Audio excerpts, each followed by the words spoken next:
podcast is intended for mature audiences. The views and opinions expressed are those of the panelists and do not reflect in any way those of the podcast partners, sponsors, or affiliates. Enjoy. Hi, this is Michael Buffer, and you're listening to The Voice of the People. Let's get ready for Boxing Voice. Hey, Daddy, this a dollar beat. BoxingVoice.com. No matter what nobody say, man. Spirit, can't nobody fuck with me, man. You know, I can't be fucked with, you know. Gennady Golovkin Productions. Whether you pay to see me win, or you pay to see me lose, you're gonna pay. Fuck it, the kids still gotta eat. I don't have to watch, you know, any footage of a fighter. I mean, because I'm Floyd Mayweather, everybody gotta watch me. I knew eventually I was gonna have to fight Oscar. I feel like he was straight up and down, no special effects. BoxingVoice.com. How can Canelo have the biggest deal? Your deal is for $300 million, and I made $350 million just in one fight. And you're fighting on the app. BoxingVoice.com. I'm a king, okay? I eat a feast. Every time I eat a feast. And when I get up from the table, I don't give a fuck who get the leftovers. At the end of the day, follow my green print. Gennady Golovkin Productions. BoxingVoice.com. Ain't no other sight in the game to see the boxing boys. Good morning, TBV. Welcome back, ladies and gentlemen, to another Friday morning with the Boxing Voice Radio jam-packed show. Got one of Velo Mio on from DR. Elvis Rodriguez will be on the show 9:30 a.m.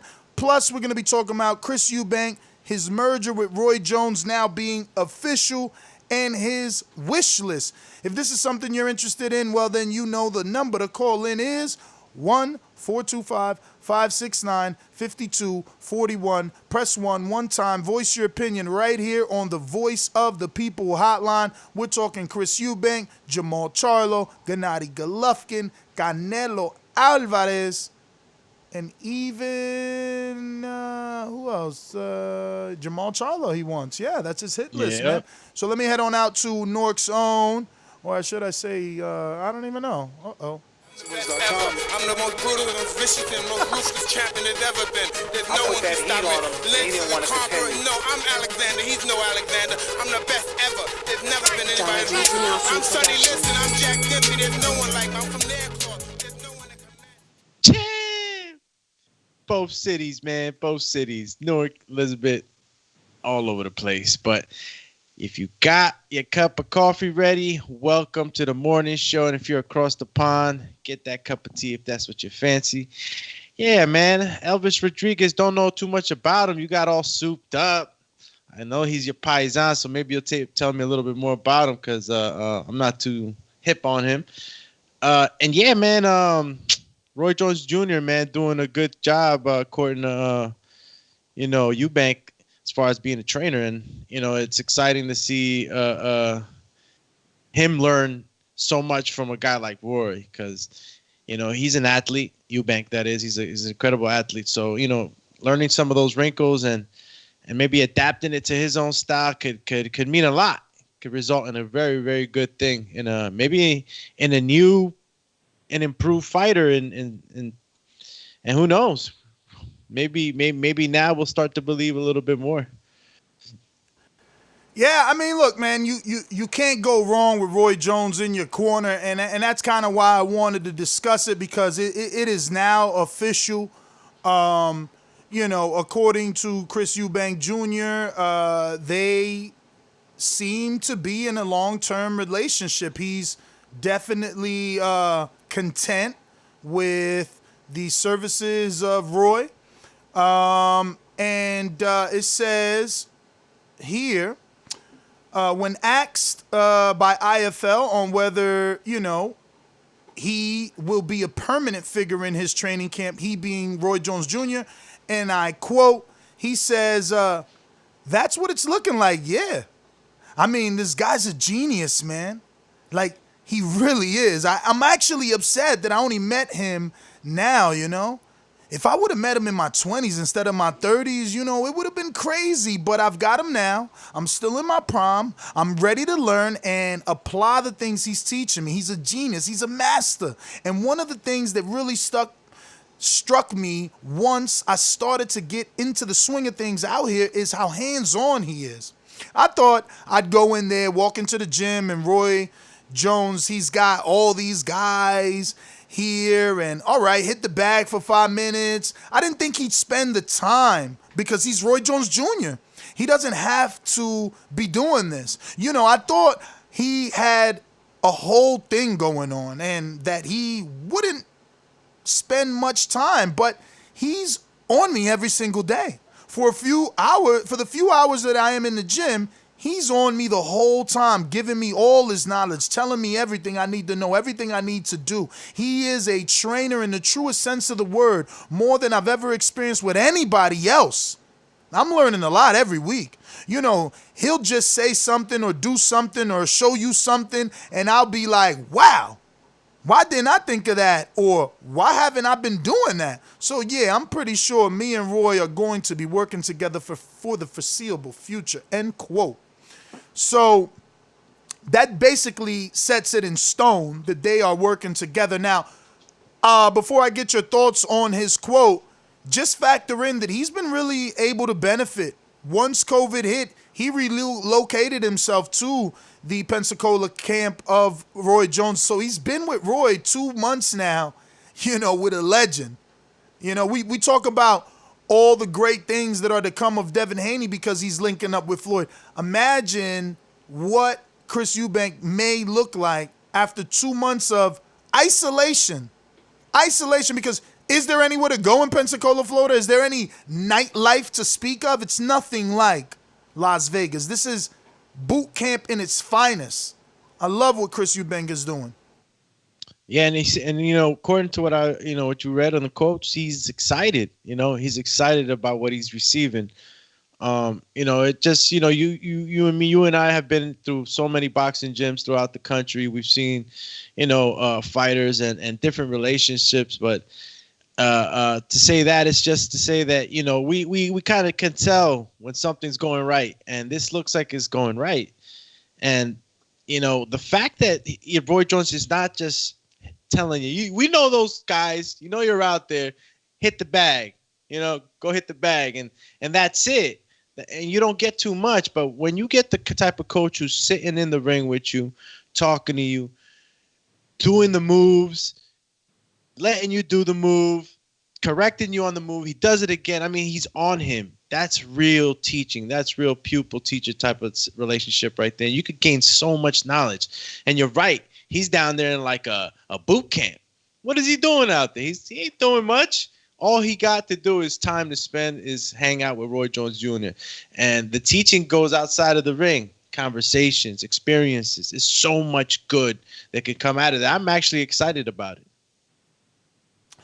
Yeah, me too, man. So he mentions his hit list on a PBC podcast not too long ago. We're talking days. And he spoke of not wanting a rematch with Matt Korobov. What's your thoughts on that? Is that a fight you wanted to see him redo since the outcome was what it was? Or are you like Chris Eubank, who says he's not a name, no need to give him a rematch? I mean, I didn't see that fight. And so I don't know exactly how it how it played out. Did he lose that No, it was he got the win, but it was one of those where they called the fight off because Korobov couldn't continue. I think he had some sort of medical issue where let's say he pulled his shoulder or something. I don't know the exact detail. You can Google it. Oh. But something happened. He wasn't able to continue, and Chris got one of those technical wins. Okay. I see what's going on. But who's really calling out this fight? Who wants to see Eubank versus Matt? Look, Matt Korobov, he gave Charlo a good fight, and he seems to be a test for a few of the top guys, right? But he's not shining out there. He's not like appealing. He's not like somebody that I'm gonna wake up to and be excited about. And that's nothing to say that he's not a great fighter and he does some good things in the ring. It's just to say that he doesn't have that type of push. So you got a guy like Chris Eubank Jr., who father was a champ. He has all this clout already around him, and fights. Sometimes you need a good dance partner to make good fights. And what I mean by that is not just the fight itself, but the actual lead up to the fight. All that stuff is important. You know what I'm saying? The more I've been here with the Boxing Voice, the more I've learned about the business of boxing, and all that stuff matters.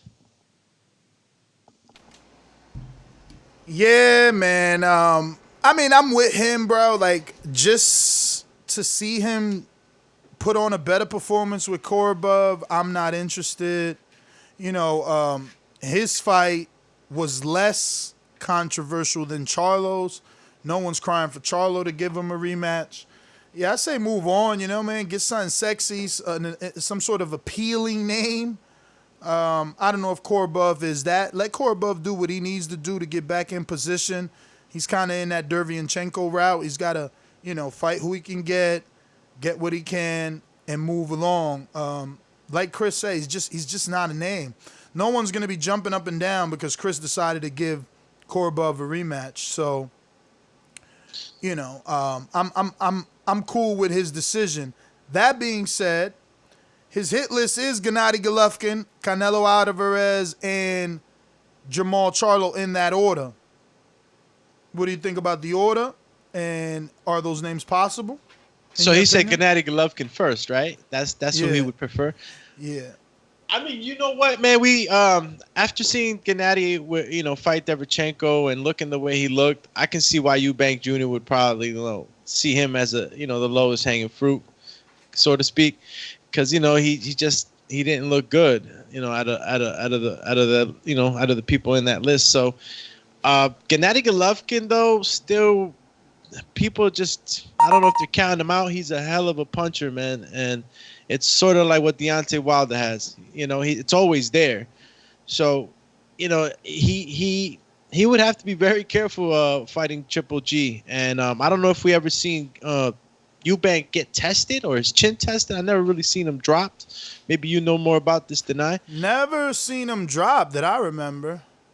So, I like the Gennady fight. I like the Gennady fight. I think it kind of puts Gennady Golovkin too in a position where, after we see this bout, we'll know where he really stands.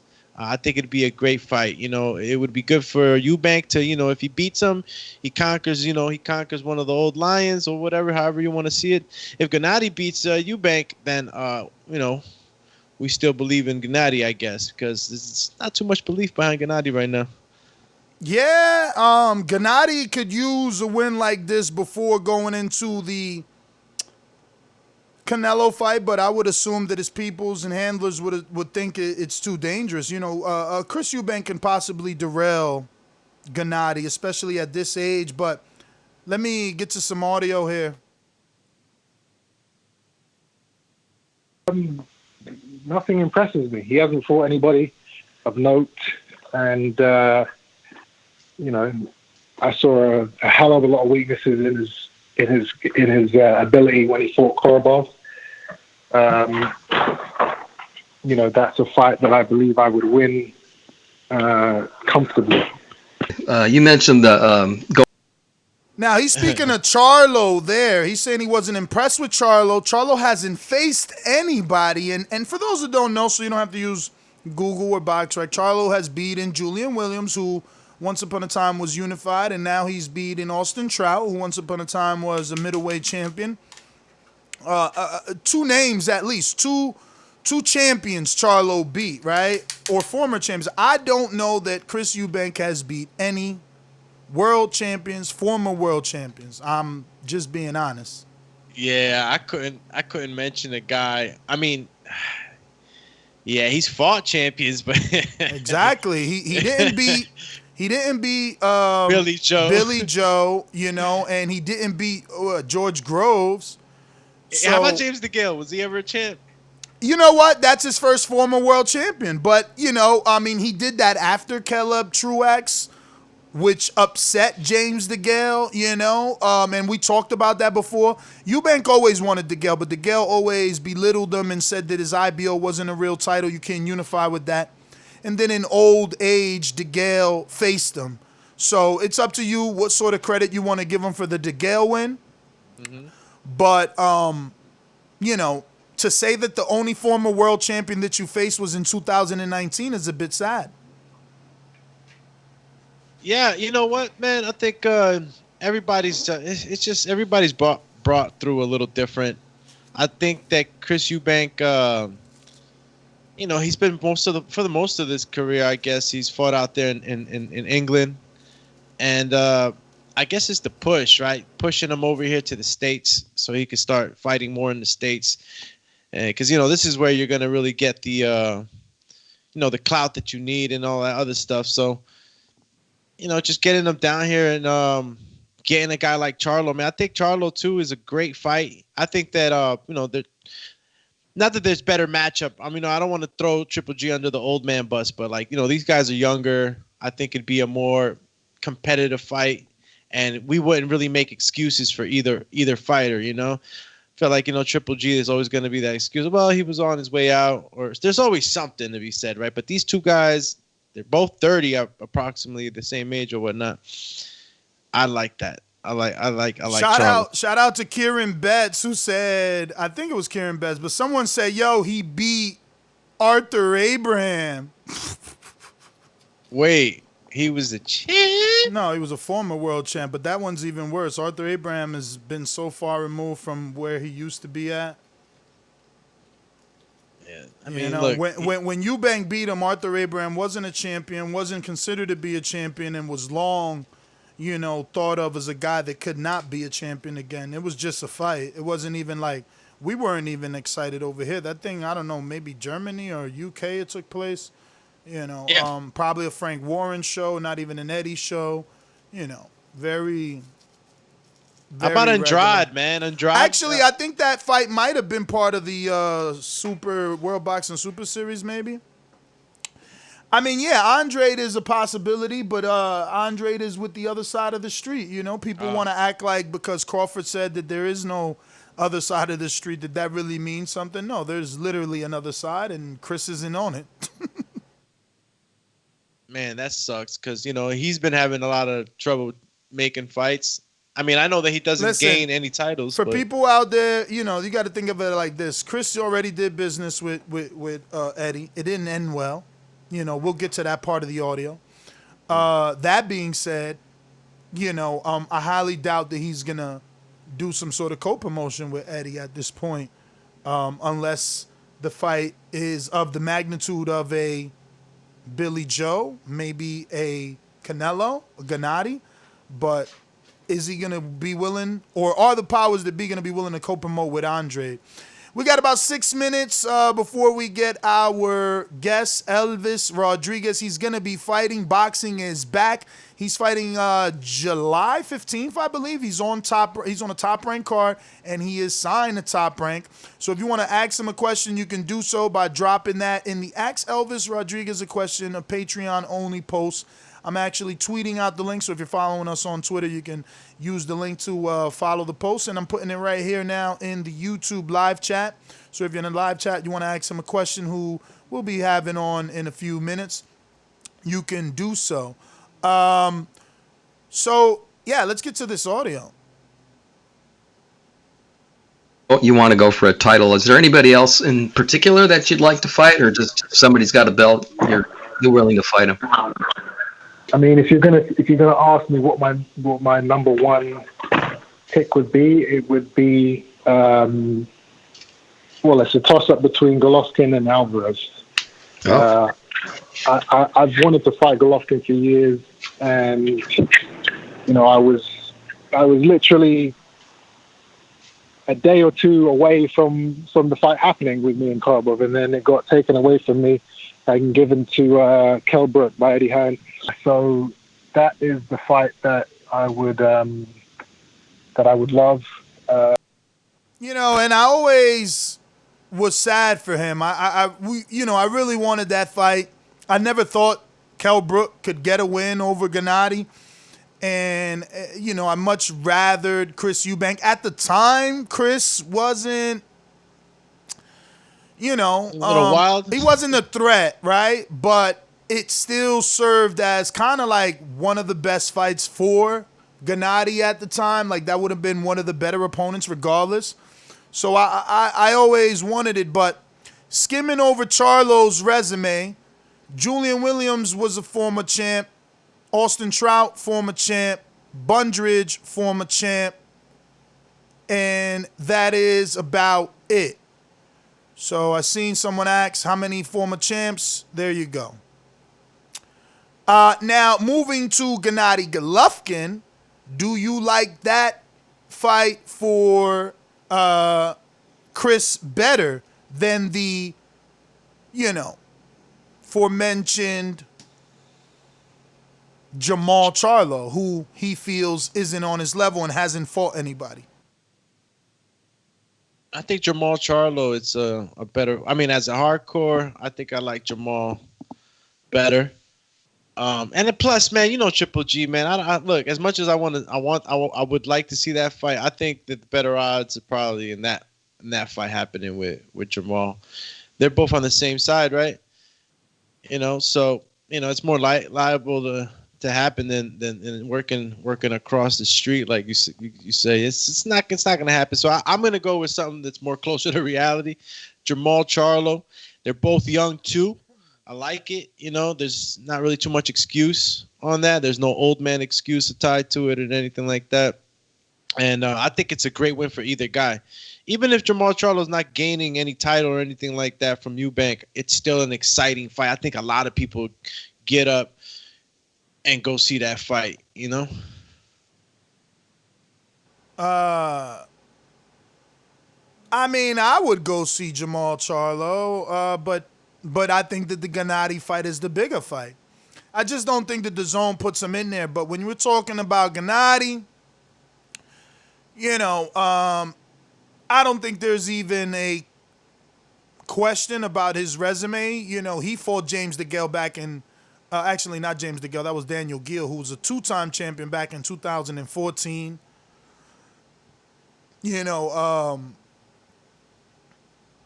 That was probably, Kasim Uma was a former world champ. So he's been fighting former world champs. Not the best ones up until the later half of his career. But nonetheless, he's been proving himself for quite some time now. But I would love to see Chris get this fight. I think that his activity may prove for a very exciting fight. I mean, Gennady at 38, can he even deal with Chris's output? How would the team of Gennady handle Chris Eubank Sr. at the press conferences? How are they going to handle the always, openly spoken Roy Jones? I like it. I think it's a big enough fight for Gennady to risk.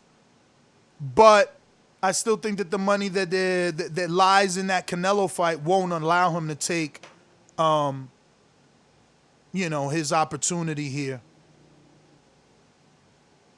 So the hit list was Gennady Golovkin, Canelo, and Jermall Charlo. Canelo, Jermall, in that order. And he didn't pick Canelo first. I mean, that tells you something, right? Everybody would have went for Canelo first. Yeah, but I think he explained it. He was so close to getting that Gennady fight that he still wants it. That's what it is. Or he may not think he's ready for Canelo yet, huh? I mean, either or. That's a nice list. I mean, what are the odds that he gets any of these three guys? You know what I'm saying? Who is he in any entitlement position where, he's like a mandatory or anything like that? Like, how does he even get this fight or this fight made? What is Jermall Charlo doing now? Wasn't he talking about maybe a few more fights and then out the game, or was that the brother? Well, I don't remember that. A few more fights out the game, really? I mean, they all want to retire young, is what it looks like. Yeah, they want to retire young. You know, someone else said what, 26? I think it was Ryan Garcia said 26. You know. So, you know, it's all a matter of what the guys on his list are doing right now. What's in their plans? Because as much as he wants those guys, these guys all got certain situations that they have to comply with, and according to their contracts. Triple G has to fight Canelo, right? One more time. Was that something that was that's got to happen, or can Canelo say no? I mean, Canelo absolutely can say no. He's been saying no to Triple G. That's why Triple G's lining up to fight Sedimenta now. Oh, I always thought that everything was going to lead back to that, you know, that third fight. Guess I was wrong, but yeah, Chris Eubank, could see him. Well, if he doesn't get any of these guys, I mean, who can Eubank come in with that I'll still be okay with as far as an opponent? I mean, his names are fine. It's up to Al, right? Like, why'd you give Al a percentage? He wasn't with Al when he was fighting Nick Blackwell and Arthur Abraham. So if you're going to give Al a percentage, he should be able to get you, you know, the correct fight. The one that you want at least. The one that you want at least. And you know, Gennady's a little bit difficult, but that's why they got Jermall Charlo kind of consolation prize. So if you're Eubank, you're like, look, Al, get me the Gennady fight, get me the Canelo fight. And obviously you got to go into that conversation understanding that, you know, those are difficult fights to make. But then it's like, boom, well, here's Charlo. We couldn't make that, but at least we got Charlo for you. All right. But he only comes back to a top guy? Is that what we're saying? That he only comes back to fighting a top guy?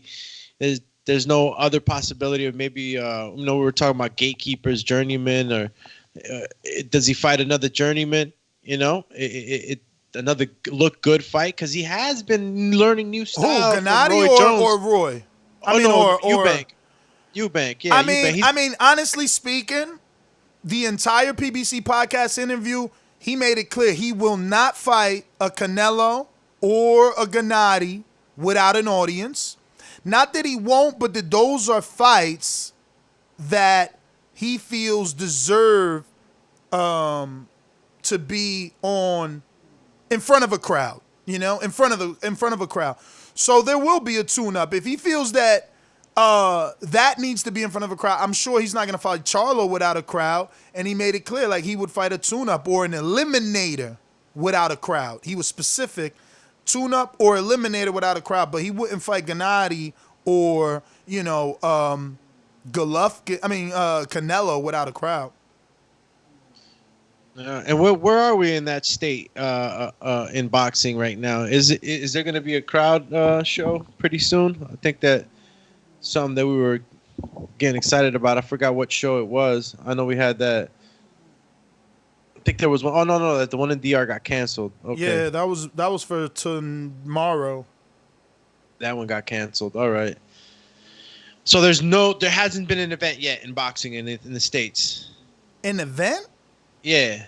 Here? Just a UFC event. Yeah, just a UFC event. So, yeah.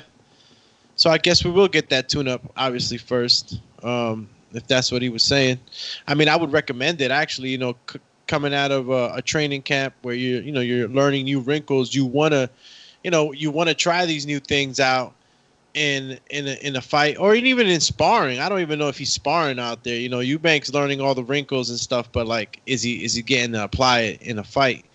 So yeah, he's gonna need time to get all that stuff that he's learned and apply it in the ring in real time sparring or fighting, so that he could fully develop whatever he's gaining from Roy. But in the end, I see good things for Eubank.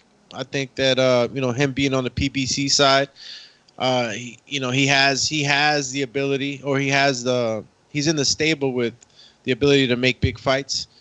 It's going to be up to Mr. Al Haymon, to make sure that he moves everybody along the chessboard properly, so things stay. I'm just saying, gravy. man, back in the day, it used to be official to get with Al. Like, you used to get with Al, and he used to get you the Canelo fight, Laura was a Cuban immigrant migrating to America, desperately wanting that Canelo Alvarez fight, doing everything he had to do both in the media and in press conferences to get it. But obviously the key factor was getting Al Heyman. Same thing for Austin Trout. Like, these guys got the big fight with Al. I don't know when the plan changed and, Al no longer made it his business to get his guys the biggest fight and instead give them consolation prizes. I mean, I think part of it has to do with the stable just constantly growing. No, it's just more. I guess more pieces to move. I guess the way he does things, and I can see how that could get a little difficult. But again, the people call the fights. The fans, if the fans call the fight, the matchmakers will do their job and the promoters will do their job.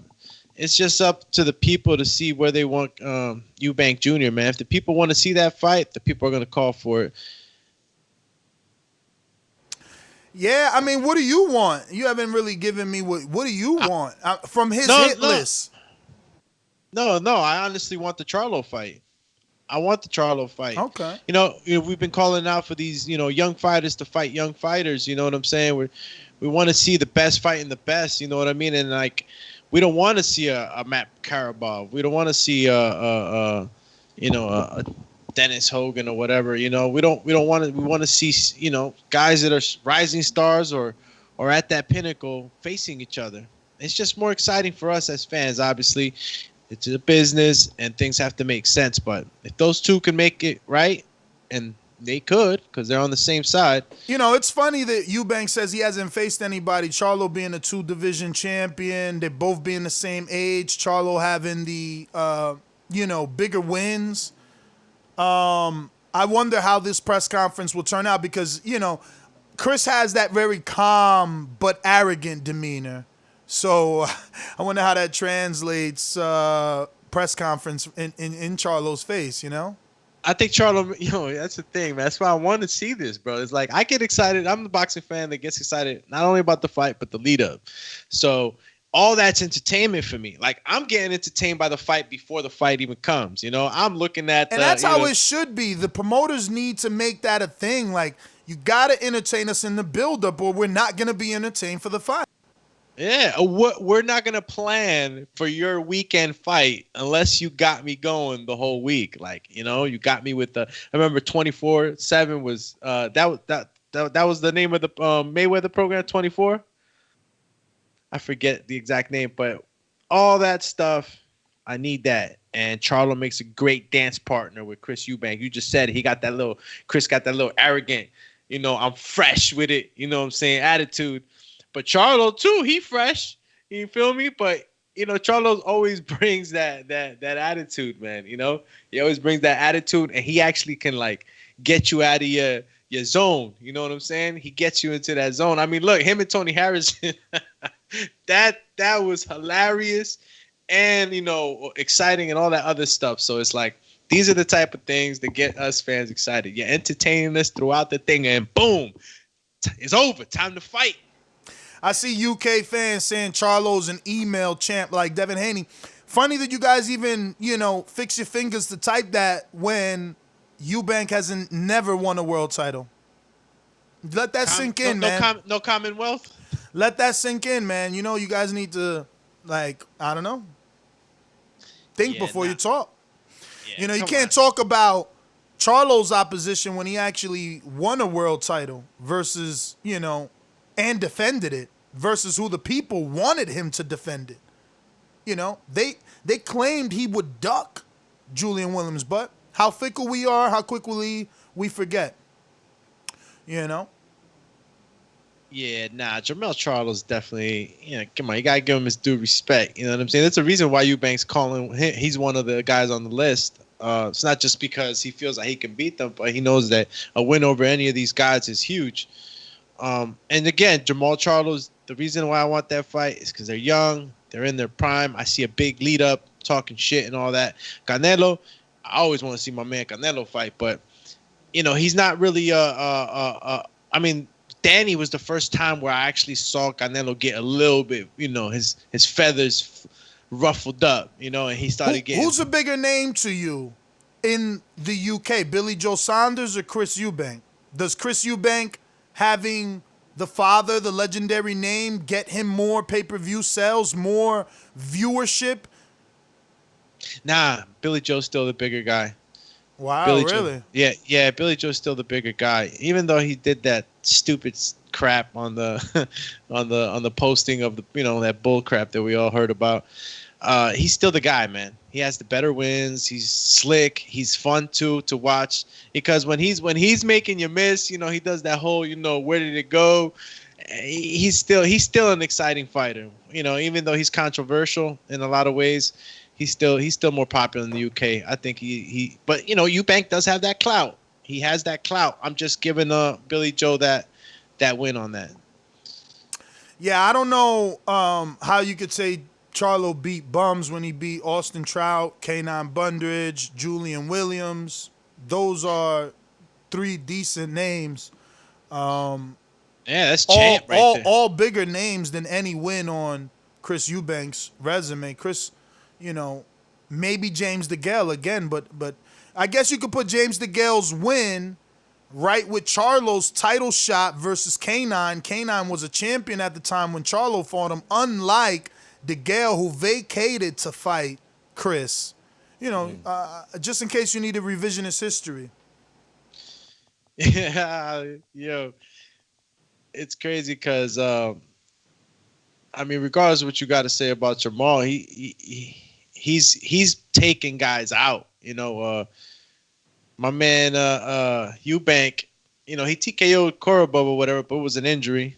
Does he have any? What's his KO percentage? All right, 70%. Let's see what Jermall Charlo's looking like right now because. Okay, so they average about the same thing. Okay, I was gonna give Jermall, the up on that one, and taking guys out. I guess it's because of his aggressive style. I mean, both guys do have aggressive styles. That fight would be crazy, man. Somebody's definitely gonna get knocked down in a fight like this. This is what I'm saying, man. And the more I'm looking into this, I get more excited.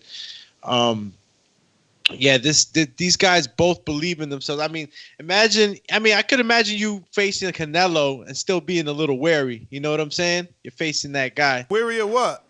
Like worried. Worried. Yeah, you're worried. You're facing a legend. Like, there's more pressure on you. You know what I'm saying?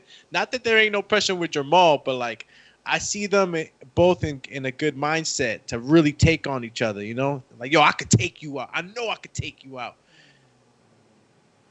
Well, I would love to see the fight.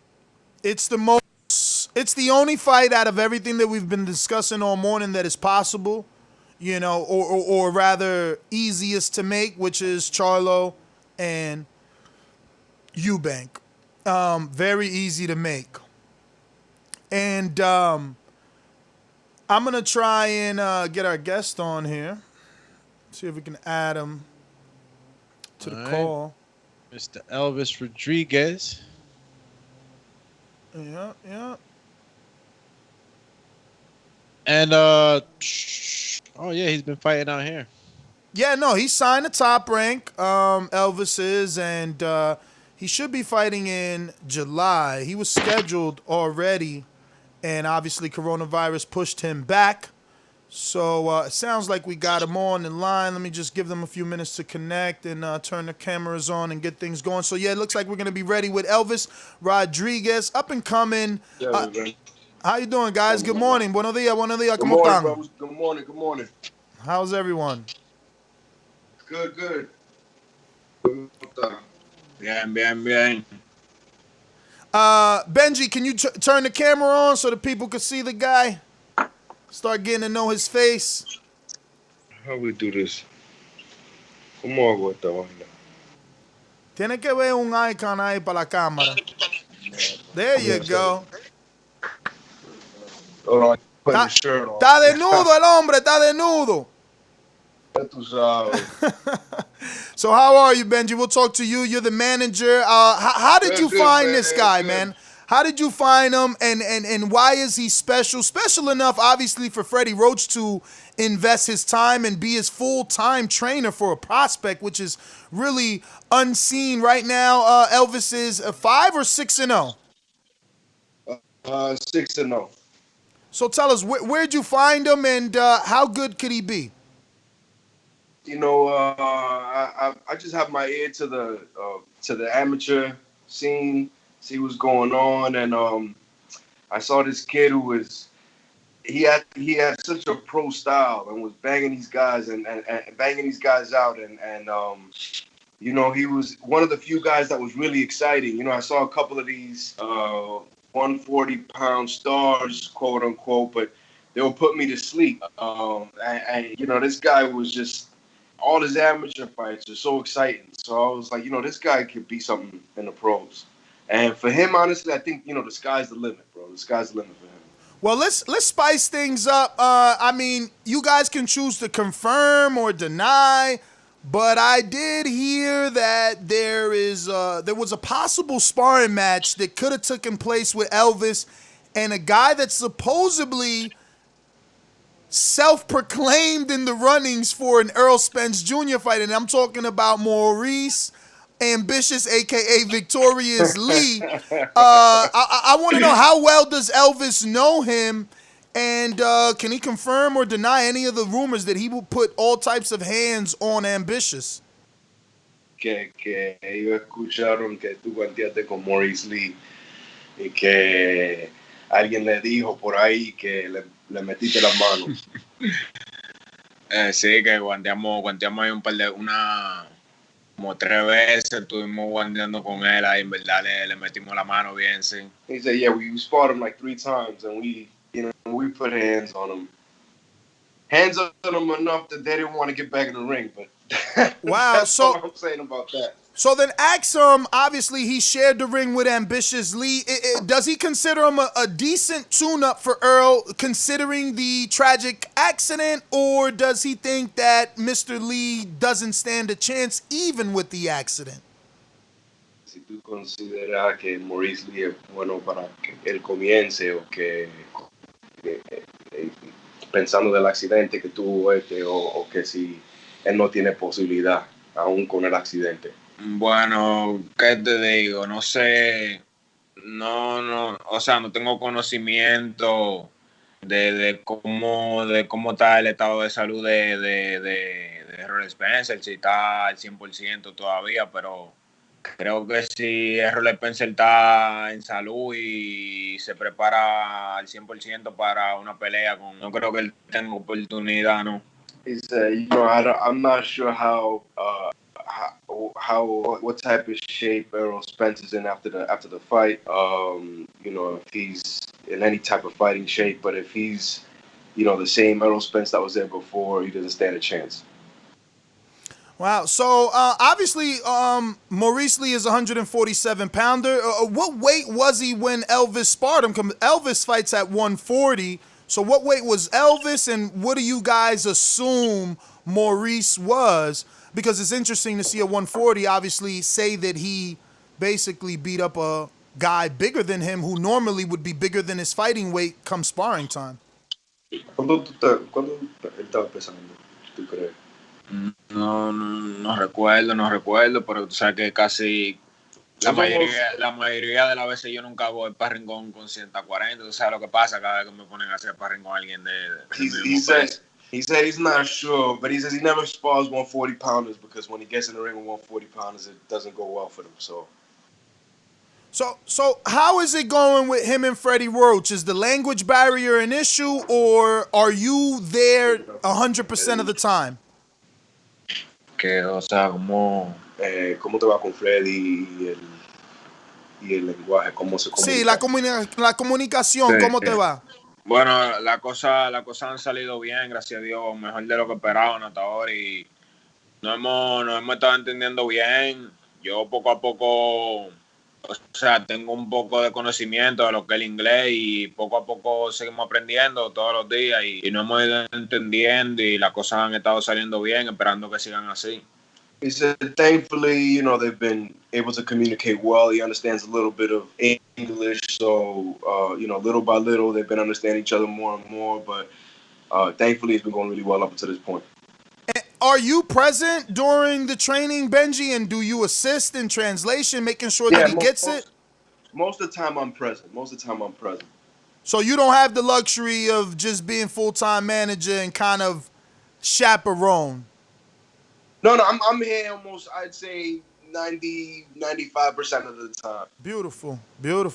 Obviously the reason I ask is, this is a big name trainer, and it would suit Elvis beautifully if he can remain with him long term. And, you would only assume that communication would be one of those hiccups.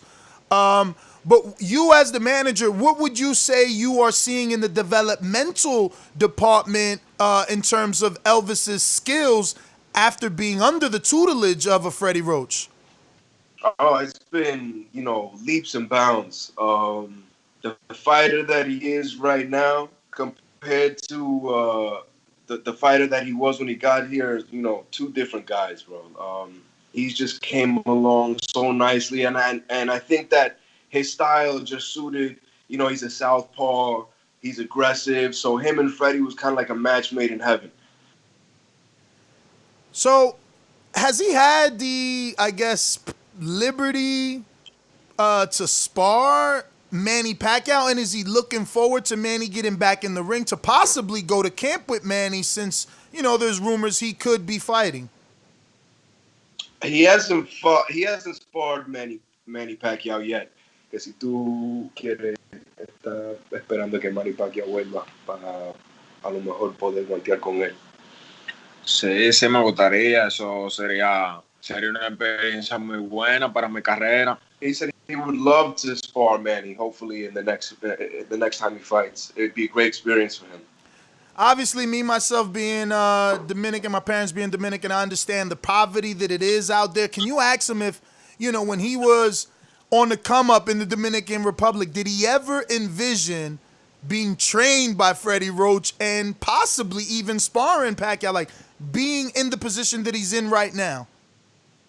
Sí, tú sabes, él siendo dominicano, él conoce la pobreza de Santo Domingo y que si tú pensabas, jovencito y subiendo, que tú ibas a estar aquí entrenando con Freddie Roach y posibilidad de guantear con Manny Pacquiao.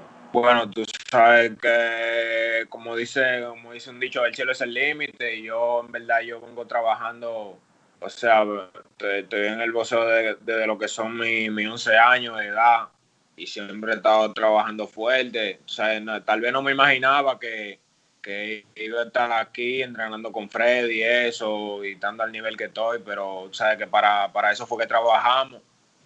Me siento contento, tú sabes, pero a la vez no me sorprendo porque siento que he trabajado muy duro para eso, para estar aquí. He said the sky's the limit. He always knew the sky was the limit. He's very happy to be here. He's not surprised. It's definitely a dream come true. But he's always worked very, very hard. Can you ask, who did he look up to? Was it American boxers, or are there actual Dominican boxers like a Joan Guzman or anybody in and from DR that he looked up to at that 11-year-old age and kind of made the decision to become a fighter? ¿Qué boxeadores tú mirabas decir, Juan, quiero ser como él? Bueno, veía, o sea, como siempre te he dicho, veía siempre muchas peleas de Tito Trinidad, veía peleas de Manny Pacquiao, soy fanático de Pacquiao todavía. Tú sabes, siempre me mantuve viendo boxeo con mi papá y yo, o sea, esto era lo que yo soñaba siempre, estar aquí peleando a este nivel, y gracias a Dios las cosas se nos han dado. He said, he always looked up to Tito Trinidad. He always watched a lot of Trinidad's fights and Pacquiao's fights with his father. even to this day, Pacquiao is one of his biggest idols. So, it's really a dream that he's here right now. What's going on, champ? It's Alex here with you. Ask him how many, or maybe how many amateur fights did he have before he transitioned over to pro? More than 200, like 220, something like that. And ask him how was the transition from amateur to pro for him? ¿Cómo fue el cambio de amateur a profesional? Tú sabes, o sea, el boxeo amateur con el boxeo profesional o sea, son bien diferentes. Tal vez no se vea, la gente no piense que sea un cambio tan grande, pero en verdad sí se necesita adaptarse para lo que es pelear en el campo profesional, porque son muy diferentes. He said, it's very different. The pros and the amateurs is very different. Maybe a lot of people don't see the difference, but you really have to be in a pro game for a little while to start seeing the differences, and it's night and day. So Benji, how long has he? Is it Benji or Benny? Either one. Oh, okay. I was wondering, damn, how'd I get Benny out of Benji? But so where was I going? Okay, so how long has he been in the United States? ¿Cuánto tiempo tienes aquí? Como 2 años. Año y medio. Un año y medio, sí. A year and a half. So about 3 fights of those are, he's been living here. And what about the last, I guess the ones before that? Has he been training in the DR and then coming here, or has he always had camp in America? No, camp was always here. Oh, wow. From day one. Good. Nice. So, what's up with this draw, man? We got a blemish early. El empate. ¿Qué pasó con el empate? Bueno, lamentablemente una pelea que casi ya teníamos al rival en malas condiciones. Tuviste lo que pasó, que llegó ese choque de cabeza ahí en el primer asalto y tuvieron que parar la pelea porque tenía una herida muy grande el rival en la frente. He said, he had the guy hurt in the first round, and unfortunately they clashed heads, and the guy had a really big gash and was gushing blood everywhere. And unfortunately, in California rules is anything before the 4th round that gets stopped is a draw. It should be a no contest, but it's a draw. Yeah, I thought it would have been a no contest. Wow. Yeah. Any other state, it would have been a no contest except for California. Go figure. Well, that definitely was the most experienced guy. Since it only lasted a round, did he get a feel for the guy? Because, man, that guy had over 20-something fights when you compare it to the other people that he was facing. Que ese tipo fue el tipo con más experiencia que tú peleaste. Que ¿tú lo sentiste algo? ¿Aprendiste algo de él? No, porque fue una pelea muy corta, que todo pasó muy rápido. Fue en el primer asalto y en verdad yo lo único que hice fue lastimarlo con un golpe al cuerpo, y cuando fui a tratar de terminar la pelea ahí llegó el choque de cabeza. He said he didn't really feel anything from him. He said the only thing he did was hurt him to the body, and then when he went to finish him, they clashed heads, but it was too short for him to really learn or feel anything from him. So what sort of names is he being able to share the ring with, being in wild card? I mean, I would assume everything goes in and out of there like a revolving door. ¿Qué tipo de nombre ha aguantado en el ring de wild card? ¿Como quién? Vesputin, Alexander Vesputin. Oh, wow. Nice. Estoy pensando. Gore Gertzman, Raúl Curiel. No. El 154 que peleó los otros días, que le ganó a Jason Rosario. Nathaniel Gallimore. Wow, you sparred with Nathaniel? That's big. He's a big guy. Right now he's working with Victor Ortiz. Oh, wow. Vic is back? Okay. Yeah, Victor Ortiz, and he worked with Gabe Rosado. Nice. He only spars big guys. He don't spar no 140s or 135 or anything like that. Wow. Impressive. So you guys are back in action July 15th, am I correct? I know it's July, correct? June 25th. Oh, 25th. Damn. All the way wrong. All right. So June 25th, no word of an opponent just yet, or what? Yeah, we have an opponent. ¿Cómo se llama el oponente? Christopher Gonzalez. He's undefeated, 7-0, 1 draw.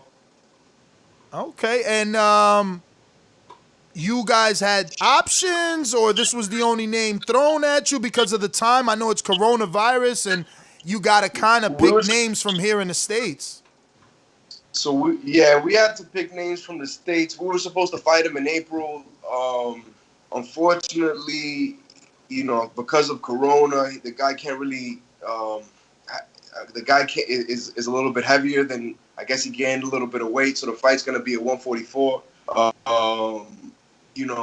we didn't really have many options because of the virus. A lot of these guys haven't been ready. They haven't been doing anything. So, we were limited, and you can't bring anybody from out of the state. So, speaking of no options, another undefeated fighter, though, from a managerial standpoint, what was the thought process in that? Isn't he still developing? Why another undefeated fighter so soon? I mean, I got confidence in Elvis. It is what it is. Like, we want to get our trajectory is hopefully to be in with a big name next year. So we gotta take the right steps. We're hoping to get. If Ramirez is there next year, we'd love to get him. Otherwise, if Teofimo comes up to 140, we'd love that.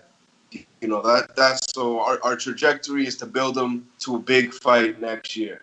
Because, boxing's changed. This whole thing about, 20-something fights and getting in the ring. You see Teofimo, he has 14 fights and he's a world champ. So, that's the new trend. So we're just getting ready for that. It's the new model right now. Yeah. There's no time, I like especially with the way boxing is and the amount of fans it's losing, and we don't really have a major network, to be honest. So we don't have time. There's no time to build these guys up like that. What do you mean you don't got a major network? You guys are not with Top Rank?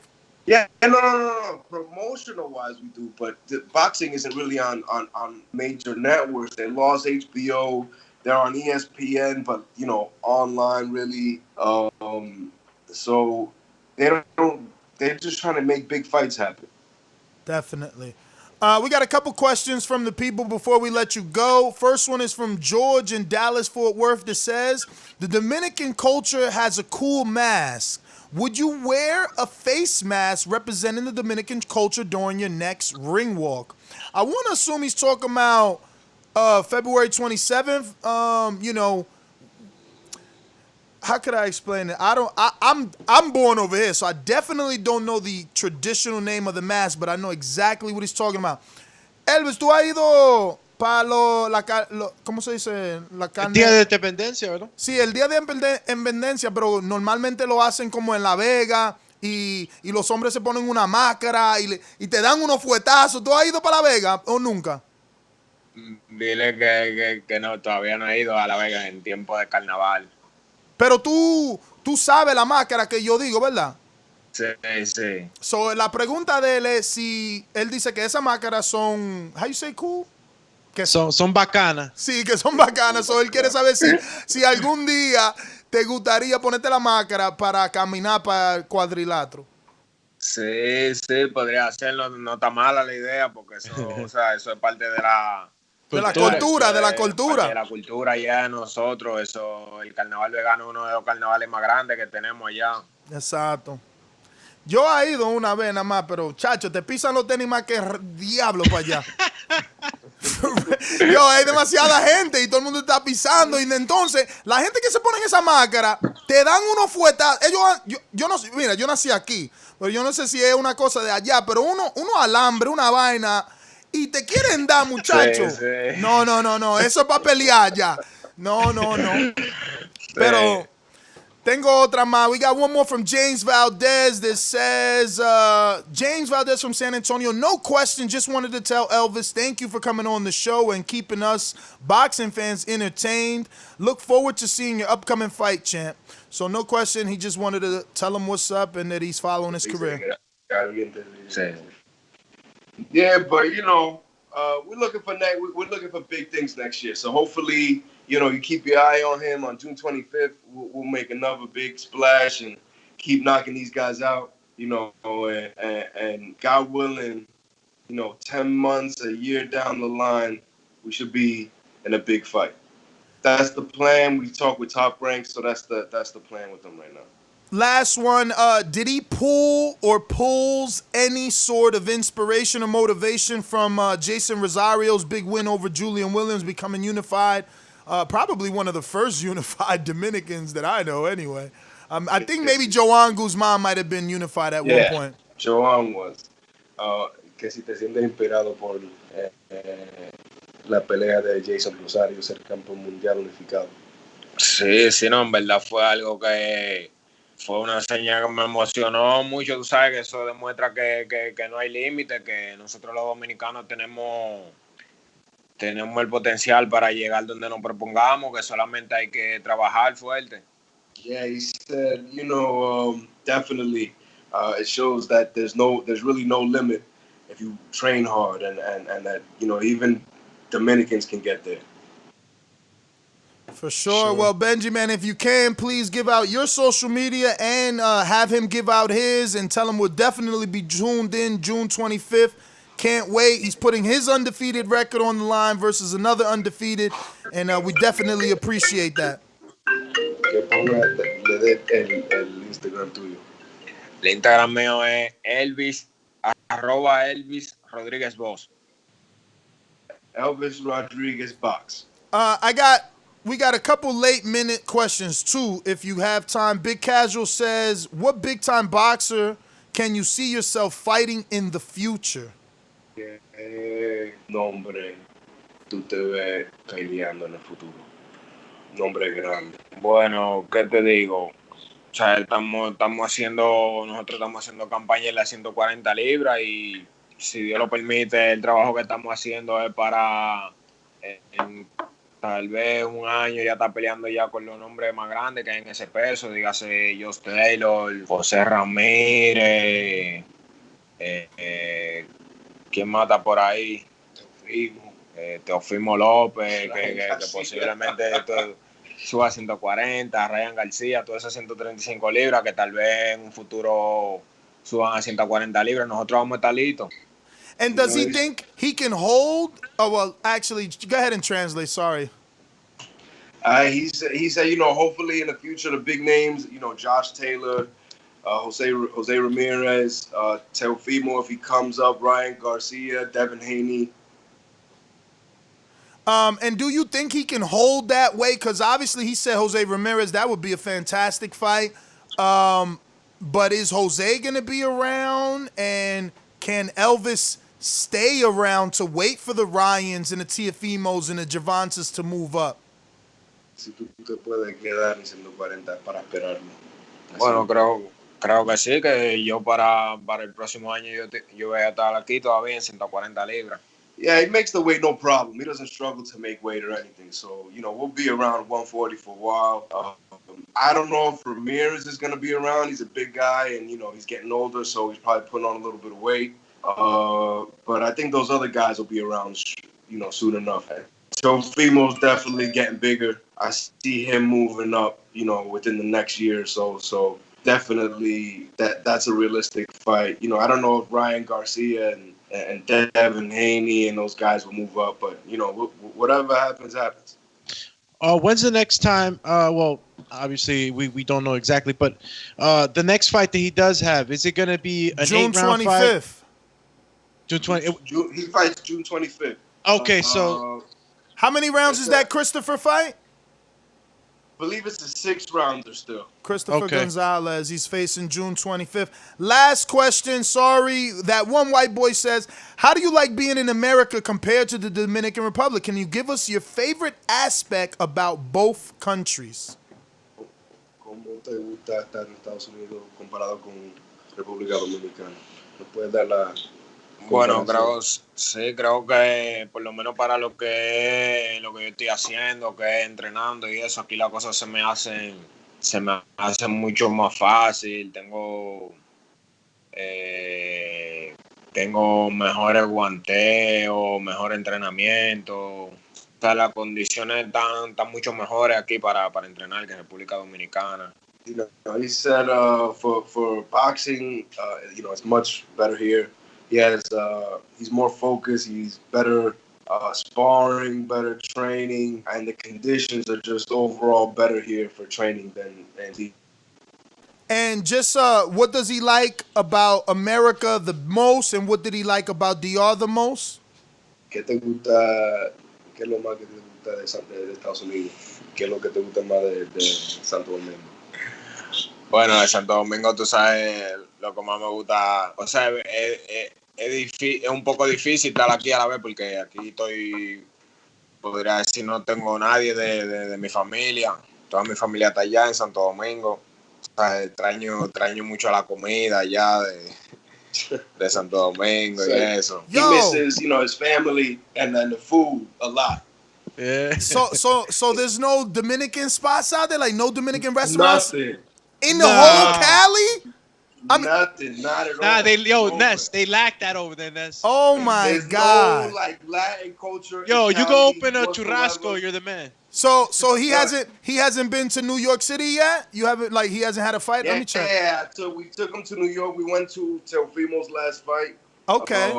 And we went to his last fight was in Miami in February. So he loved it over there. Yeah. You know, between Miami and all the Latin people and the food and New York, same thing. You know, we was in the Heights, we was in the South Bronx. Oh man, beautiful. El Alto Manhattan.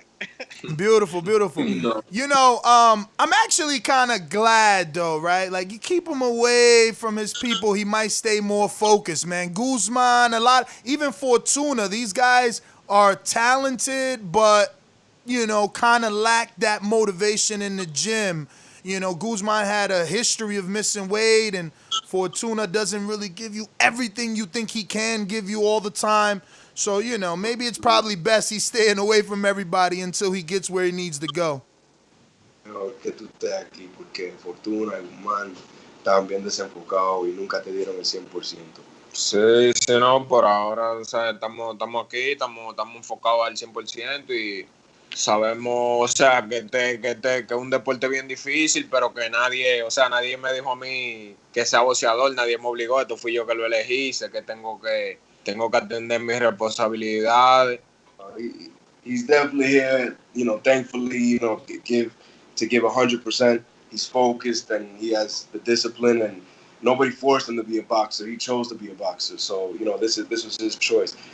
And personally, for me, I think that's the biggest, I want to say, let's say, difficulty that I deal with as a manager Dominican fighters is everyone's preconception of that. Like everyone, you know, they're not focused, they're not disciplined, you know, they balloon up in weight, you know, they never reach their full potential, and on and on and on. And it's crazy to see how many people feel like that.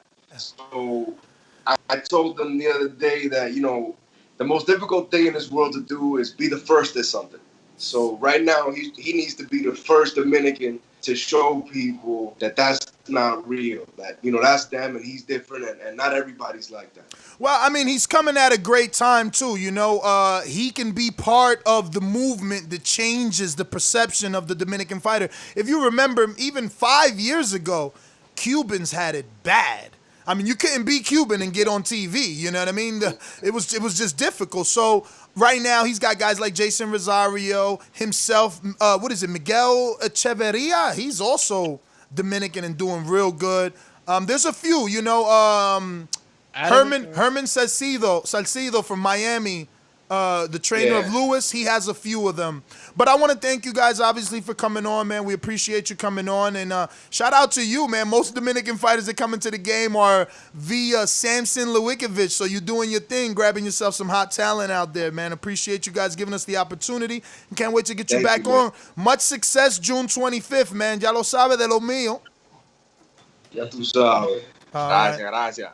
Tranquilo ahí. There you have it, ladies and gentlemen. Elvis Rodriguez live on the show. We want to thank him, obviously, for coming on and participating, being part of the show, and obviously, bringing us up to speed on everything that is him and what he's going to do. And I'm glad that they have that mindset, that they understand that there's people out there like me who do not believe in Dominicans. We just don't believe in Dominicans, not when it comes to boxing. You're talking about baseball, let's do it.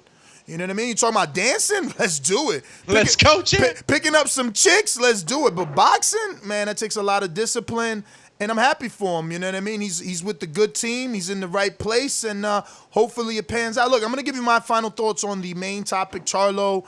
Well, not really Charlo. It's Chris Eubank. So first things first, super excited for him that he's officially training with Roy Jones, and he sees himself finishing his career off with Roy Jones as his trainer. And I don't mind his wish list. I think it's very realistic. I like the fact that he didn't put Canelo first. He understands, that it's not doable. But by choosing Gennady on that wish list first, you can probably steal Gennady's spot. And even though that one is probably, just as difficult to make, at least he throws in Charlo, and absolutely no respect for Charlo, which means we'll get a good press conference. Yeah, I'll say my last couple of cents on that one. I'll throw my last cents in the jar. Charlo. Nah, that's the fight that I want to see at all the other ones. The other ones, I find it very difficult to make, like the one with Gennady and Canelo. I find it very difficult to make, even if he had an in-between fight and then his next fight would, not be Gennady or Canelo. In my opinion, because there's so much going on and so much red tape to make those fights happen. So Jermall Charlo, same side, both young fighters. They both will give us a great lead up. I'm all in for Jermall. It says Jermall or Jermell on the title? Jermall. Okay, Jermall Charlo. So let's go, champs. Yeah, Jermall. You got me second guessing myself over here. All right, let's go out to these callers. Let's do it. You know the number to call in, 1-425-569-5241. Remember to rate us 5 stars on iTunes. These calls are brought to you by El Camino Electrical Services, experts in electric vehicle charging stations. For consultations and turnkey installation, visit us at elcaminoelectricalservices.com. All right, the number to call in, 1-425-569-5241. Press 1 one time to voice your opinion. And if you guys want to call in on Skype, then you just got to add Nestor Gibbs on Skype to be part of the conversation. We're going out to Steve, Chicago. Talk to me.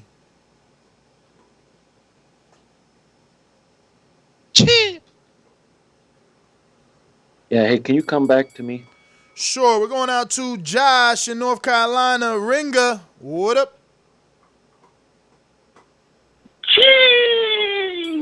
Salute to you, Z. Morning. Shit, chilling. I mean, chilling. Hey, so Jermall got a wish list of Canelo, Golovkin, and Eubank Jr. Eubank got that wish list.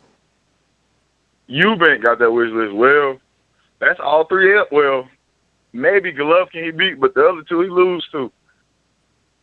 Yeah, and is Roy Jones really officially training? Yeah, they together, and he said he gonna stick with Roy probably for the rest of his career. Well, I hate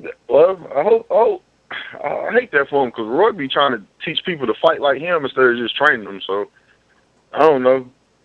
You think he'd be able to be middleweight's gonna be a pay-per-view? They really ain't pay-per-view stars. Yeah, I don't know. Eubank just trying to make some money. But salute to y'all. I'm out. All right. Yo, there is actually 2 people ranked above Elvis in the Dominican Republic at 140. And do we know them? Yeah, we do. I just didn't even know that it was in that division. Argenis Mendez, who that's somebody he can top in time, but Mendez has been there forever. He's fought everybody, you know. He's been, I think, a 2-time world champ. And he's got 5 losses, 25 wins, 3 draws. And then the undefeated, up-and-coming Alberto Pujo. No, I always mess that. Yeah, I always mess that up. The double L is like Jama, right? It's like pronounced like Y-A. It's his own letter. It's like the Y in English. So Puyol. What's his first name? Alberto. Yeah. You sure it's not Americo? No. Alberto Pujol from Santo Domingo. Alberto now you're gonna say it's not Puyol? It's P-U-L-L-O? P-U-E-L-L-O. Oh, Puelo. That's Puelo. It could be Puello, pero it just depends on how they. Yeah, it could be either or. But yeah, I think it's Puello. Alberto Puello. Let's go back to Steve in Chicago. Yeah. Hey, good morning, fellas. Yeah. Morning. I agree with the last caller. The only one that's vulnerable right now is Triple G. I see anybody at the top taking him out, but I don't favor Eubank over Charlo or Canelo. But Triple G to me is the most vulnerable, and really that's all I gotta say. Yeah, well, Triple G looks. He's got that low-hanging fruit plaque right on his chest after that Derevchenko fight. They ain't giving my man no chance. Yeah, I mean, look, he probably gonna knock out Sedimenta in good fashion and get people back on the bandwagon. You know, we're going out to Sony, Cincinnati.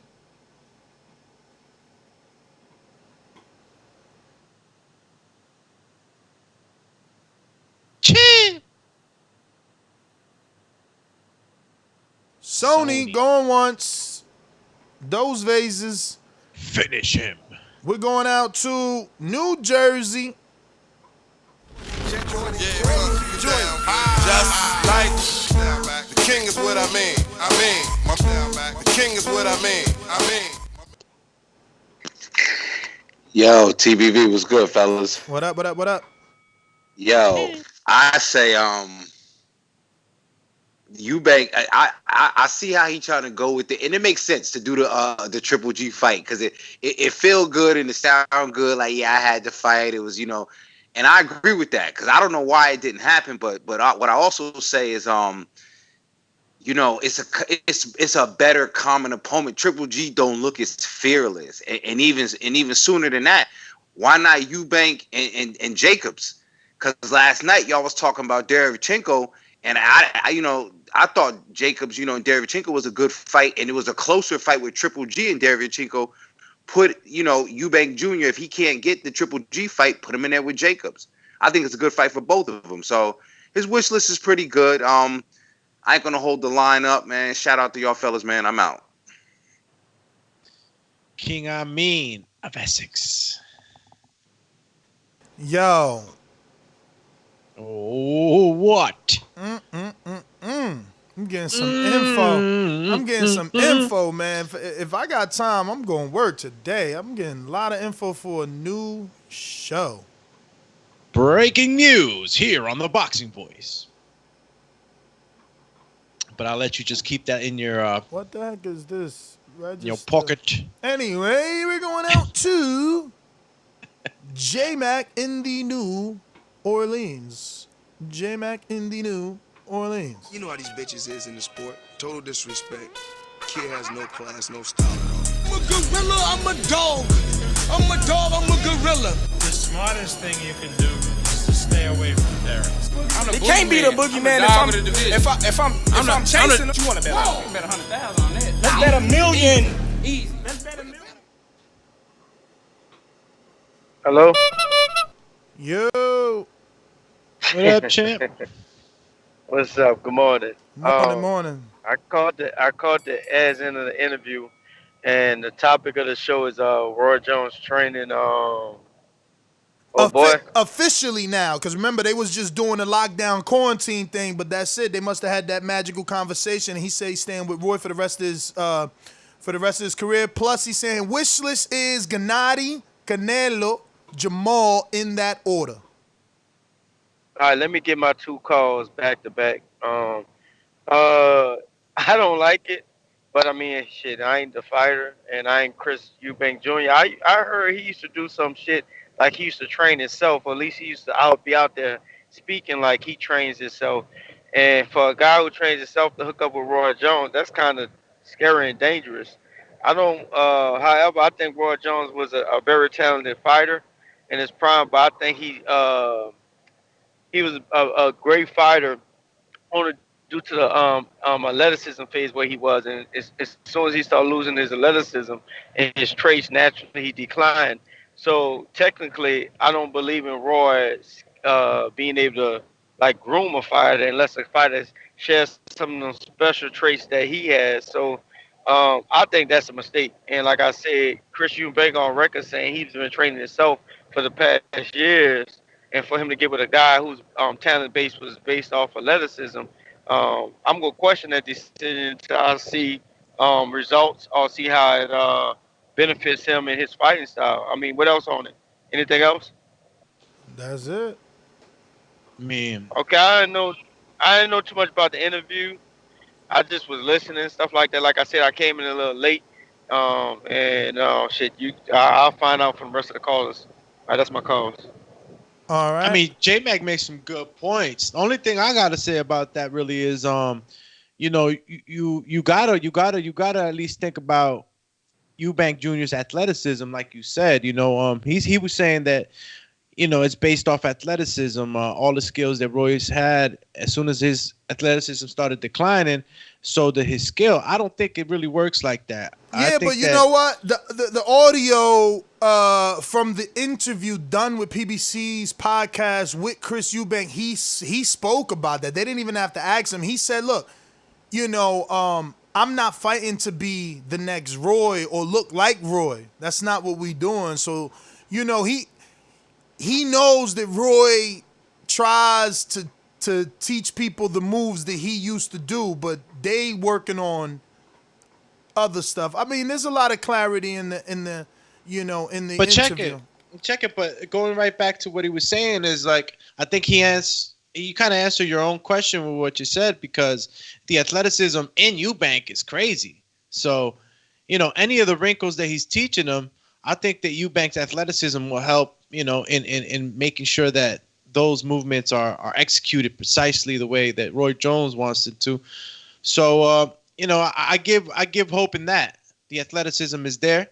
Father Time kicks everybody's butt. You know what I mean? As you get older, you ain't gonna be as fast.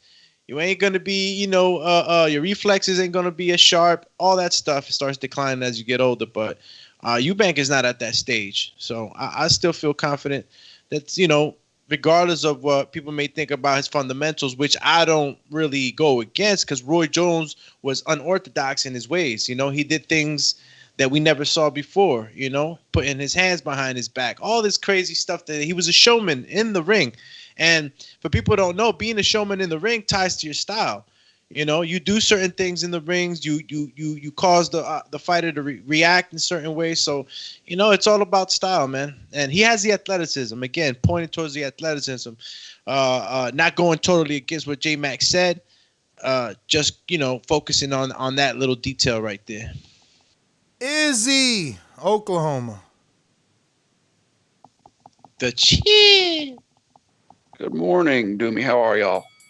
Buenos dias. All good. I don't know, man. I think some underrating of both. I think Triple G is serially underrated. Of course, that's arguable. Then Derevchenko, man, I think he's a name up there. I think he's mandatory for one of the belts. But I'm not mad at the list. I'm just ready for some fights. That's all I got to say. Y'all have a good day. I mean, I like that though, Izzy. I like that. He's always we've been so hard on Triple G, and I mean, sometimes it merited that, But like we are hard on that man, bro. Everybody's just sleeping on him. He's a low hanging fruit right now. I mean, he's 38, bro, and he ain't looking good in his last fight. Nobody's hard on him. They just see reality. He's a vic right now. He's a victim, bro. You know what I'm saying? They got the ski mask on. They coming for him, man. They want everything he got. They been wanted it though. They been wanted it. It's people been chasing him. Charlo didn't want him in a mandatory eliminator that the WBC called for, and Triple G said, "Nah, I'm cool. I'm gravy." Like people been trying to eat his food. He just don't want. He got his whole arm around his bowl. They been trying to eat his food, man. He out here waiting for Canelo to pick him. That's all. We going out to Info Joe, California. What do you know, Joe? Mr. Info Joe. This portion of the show we call In the Mr. Know, Info Joe. presented by my brother.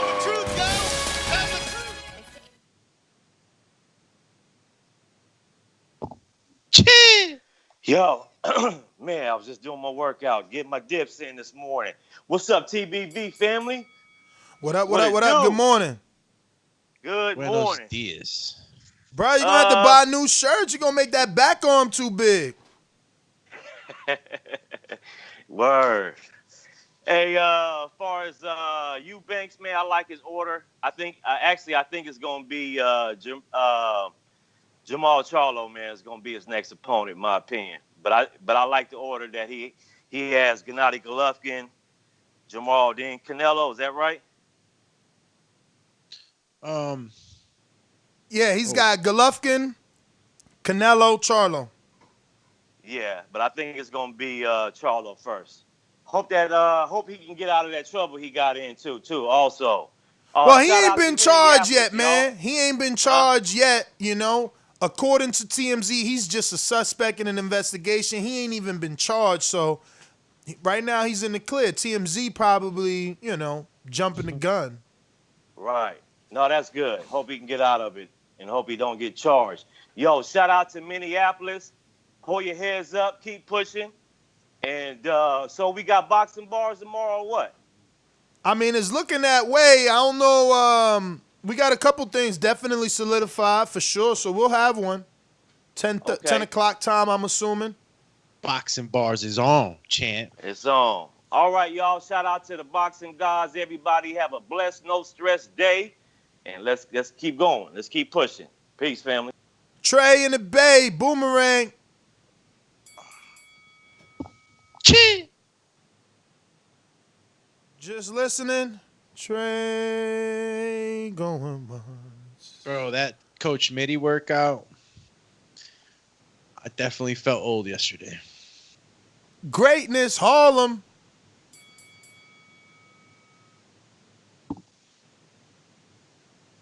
Chee.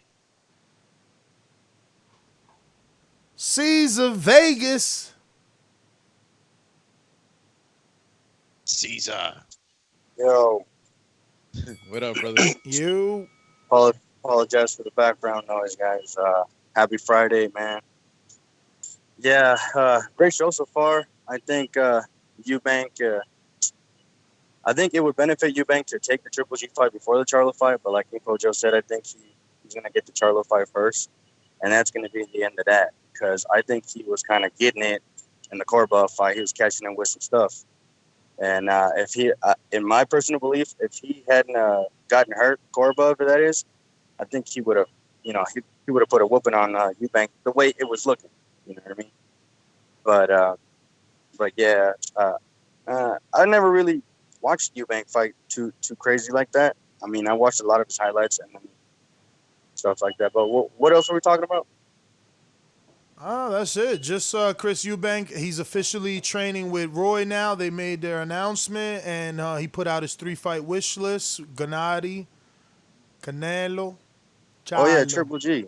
I wanted to say something about Triple G. I think what you guys were just talking about, I think you put it great when you were saying that Triple G, what were you saying? That he was basically, everybody wanted to get a slice of that cake, throughout his career. And I think his last performance, like you guys always say, what have you done for me lately? Well, he looked like booty.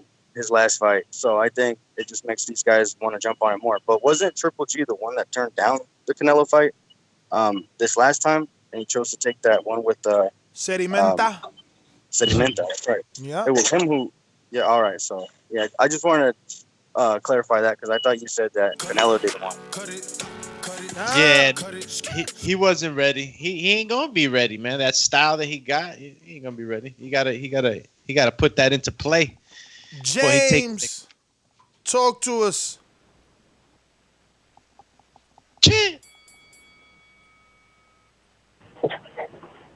Hello? Yes, sir. What up? Hey. Hey, Ness. What's up, James? No, I just want to say it's a great show this morning. Y'all brought up a good point earlier. I like the idea of the build up for the fight because Eubanks and his dad, the way they talk, and then the Charlo brothers, the way they talk, I think it'd be a good build up for the fight. Yeah, man. We probably gonna find Chris Eubank getting pushed over somewhere by Stampede, man.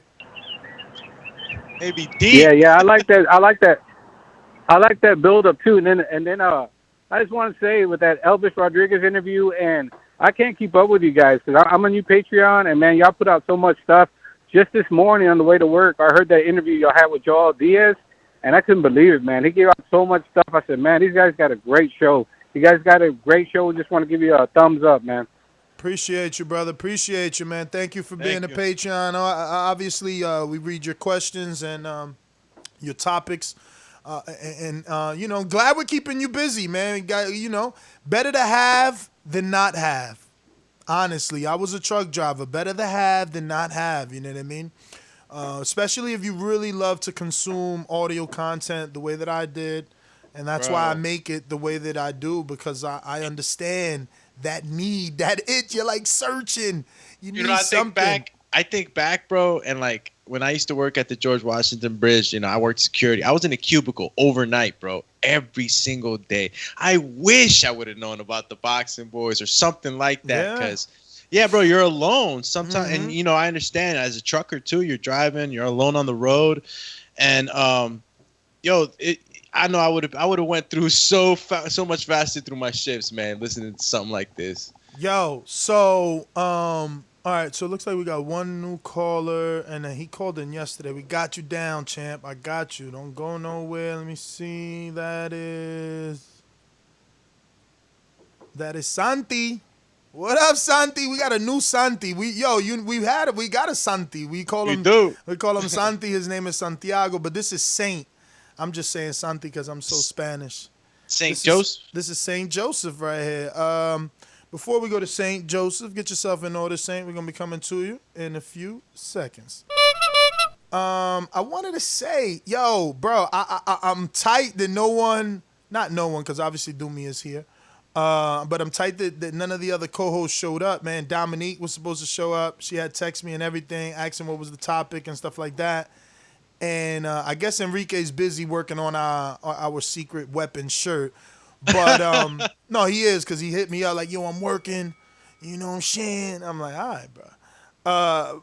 But I say all that to say that, damn, I wanted to do overtime today, bro. The topic, I just found it, and that thing is right, man. And I'm wondering, should we just transition live right into overtime to give him a little taste? Because freak if I didn't want to talk about this, bro. What?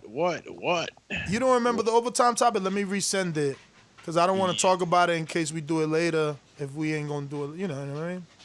But this is what I wanted to talk about right here, bro. I don't know, man. My mind thinks so different than everybody else. You probably don't even see the angle that I'm going with that. That being said, let me get out this Santi Joseph. It's like, nah, St. Joseph, what up?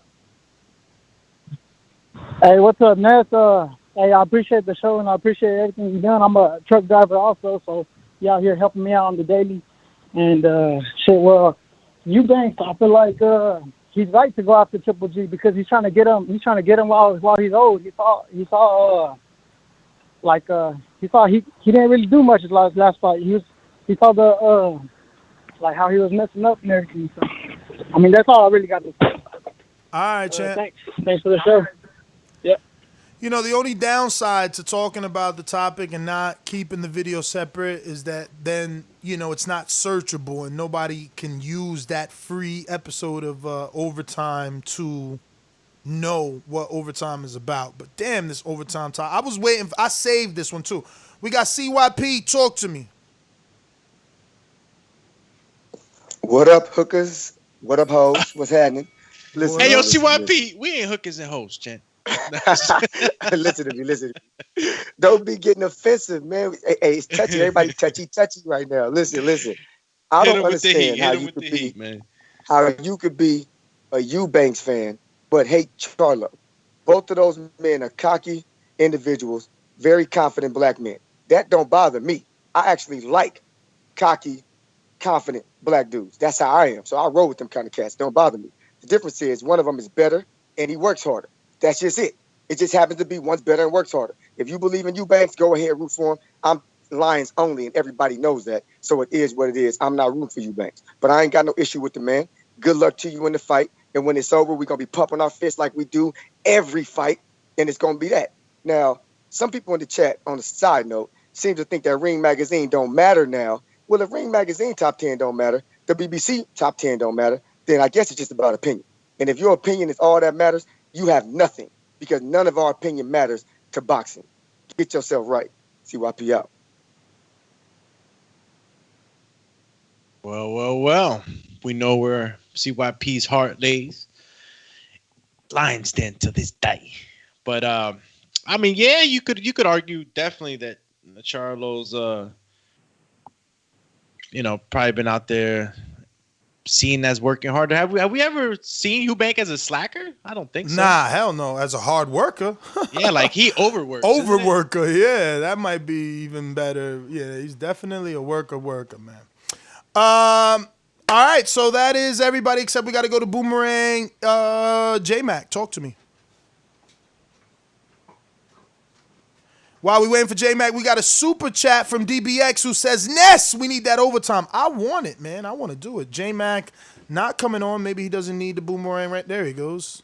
There he goes. Yo. Oh, that's right. That's right. You said give me both calls, and we sure enough did that. J-Mac, the killer Cam. Trying Trey in the Bay again. I know it's early in the Bay. Trying you again. 1, 2. All right, catch us on the next one. I'm totally going to try and come back with that overtime. I promise you, because it's fire. You know what I mean? Like, that topic is fire. So, hopefully they're not busy. We'll see what's up. Hopefully they're not busy later and we can do it later. Maybe a Friday night show or something like that on Patreon. Hit us up on patreon.com/The Boxing Voice. If you have any topic suggestions, drop them in our communities page. Yeah, and that's GTO, Instagram and Twitter. Catch us on the next one. Peace. Chips, and don't forget, hit that notification bell. We're constantly going live. Sometimes you won't know. You know why? Because you haven't hit that icon button. It takes 2 seconds. Do it right now. I'll give you 5 seconds. 1, 2, 3, 4, 5. It should have been clicked. So there should be no reason for you to miss another episode. You know, we love y'all. Check us out. We might come back OT. We don't know yet, but we'll definitely be on later or in the morning.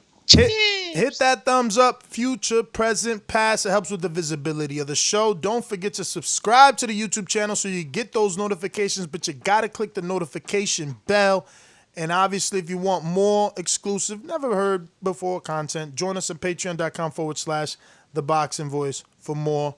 If I can convince one of these guys, Mario gets his internet back at 9 a.m. Central. So you never know. You know, we got a rotating panel of hosts, and if I can convince one of them, I'm ready to rock and roll with this Patreon-only episode of Overtime. You'll love it. I'll give you a clue.